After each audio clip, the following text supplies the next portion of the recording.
జగన్ తన పని తాను చేసుకుంటే కిందదేం పట్టించుకోకపోతే ఎవడిష్టం వచ్చినట్టు వాడు వ్యవహరించాడనడానికి సాక్ష్యం ఇప్పుడు ఒక రాజారెడ్డి అన్నటువంటి పేరు తెర మీదకి వచ్చింది విశాఖపట్నంలో. మనం సాధారణంగా చూస్తుంటాం డ్వాక్రా బజార్లని అప్పుడప్పుడు ఎగ్జిబిషన్స్ పెడతా ఉంటారు. దాంట్లో వివిధ ప్రాంతాల నుంచి వచ్చేటువంటి డ్వాక్రా గ్రూపులందరూ తమ తమ స్టాల్స్ పెడతారు. ఆ స్టాల్స్ పెట్టినటువంటి దానికి ఒక్కొక్కరి దగ్గర నుంచి ఇంత డబ్బులు వసూలు చేస్తారు. అది ఆ డ్వాక్రా గ్రూప్ వాళ్ళన్నా కడతారు, లేదా డ్వాక్రా గ్రూప్ తర్వాత ప్రభుత్వం అన్నా కడతా ఉంటుంది.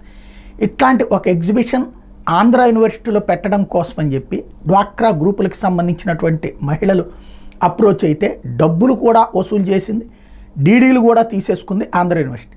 కానీ చివరి నిమిషంలో రాజారెడ్డి అనే వ్యక్తి వచ్చి నేను ఎగ్జిబిషన్ పెడతానంటే ఆ రాజారెడ్డికి పర్మిషన్ ఇచ్చేసింది ఆంధ్ర యూనివర్సిటీ, అప్పుడు ఉన్నటువంటి వీసీ ప్రసాద్ రెడ్డి.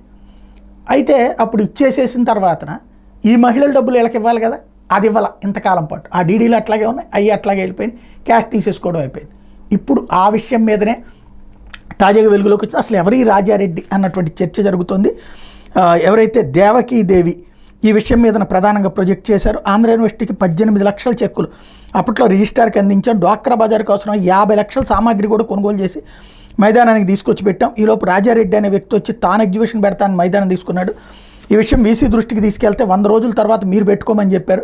ఆ తర్వాత మాకు మైదానం ఇవ్వలేదు. ఇదే విషయం ప్రసాద్ రెడ్డికి కలవడానికి వెళ్తే రానివని కూడా రానివ్వలేదు, పైగా కేసు పెడతామన్నారు అన్నటువంటి విషయం. అంటే 50 లక్షలు ప్లస్ 18 లక్షలు 68 లక్షలు వాళ్ళకి బ్యాండ్ అయినటువంటి పరిస్థితి. ఈ రాజారెడ్డి అనేటువంటి వాడు ఎగ్జిబిషన్ పెట్టేశాడు, డబ్బులు సంపాదించుకున్నాడు. మరి అటు గవర్నమెంట్ దగ్గర కూడా తినేసాడేమో తెలియదు.